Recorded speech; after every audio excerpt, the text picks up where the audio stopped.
Present ఉన్న government పనితీరు ఎలా ఉంది? ప్రజెంట్ గవర్నమెంట్ పనితీరు స్పీడప్ చేస్తున్నారు. సో మేము అందరం కూడా సపోర్ట్ చేస్తున్నారు కాబట్టి అందరి సహకారం ఉంటుంది. So good. ఓకే, ప్రభుత్వం పెట్టిన స్కీమ్స్ లో బాగా నచ్చింది? అన్నీ కూడా బాగానే ఉన్నాయండి. ఎవరికి కూడా ఇది లేదు, ఇది రాదు, ఇది కాదు అన్న లేదు, ఏం లేదు. అన్ని కూడా చాలా బాగుంది. నెక్స్ట్ సీఎం ఎవరు వస్తే బాగుంది అనుకుంటున్నారు? అది ప్రజలే డిసైడ్ చేస్తారు ఖచ్చితంగా. ఎందుకంటే అందరూ ఒక మాట అనుకునే ఉంటారు. ఎందుకంటే ఇంచుమించుగా నాకు తెలిసి 1 year అయి ఉంటుంది. సో ప్రతి ఒక్కరికి కూడా నోటెడ్ అయ్యింది. సో గవర్నమెంట్ ఏంటి, సో నెక్స్ట్ ఎలా ఫామ్ అవుతుంది ఏంటి, జీడిపి, ఒక గవర్నమెంట్ ఆర్థిక వ్యవస్థ కానీ ఏది అన్ని కూడా తగ్గినాయి మోదీ గారి దయ వల్ల. సో ఏదైతే పాజిటివ్ థింకింగ్ ఏ వైపు ఉంటే ఆ వైపు. ఎందుకంటే ప్రజలే ఎన్నుకుంటారు కాబట్టి. సో ప్రజల నిర్ణయం అది.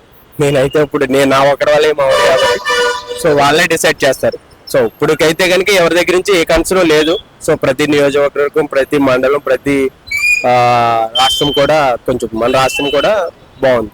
గత ప్రభుత్వానికి ఈ ప్రభుత్వానికి డెవలప్మెంట్ ఏమైనా జరిగిందా? అంటే యాక్చువల్గా స్కీమ్స్ సో ఇప్పుడు అలా అని నేను చెప్పలేను కానీ అంటే one of the leadership qualities ఏదైతే ఉందో అది బోత్ అంటే జనసేన లైక్ టీడీపీ. సో ఈ బోత్ ఆర్ రెండు కలిసాయి కాబట్టి కొంచెం ప్రజల దృష్టికి వెళ్ళింది. సో ఏదో మాకు చేస్తారు. సో మేము అదే ప్రభుత్వం మాకు ఏదో చేస్తుంది అన్నట్టుగానే చేశారు. So well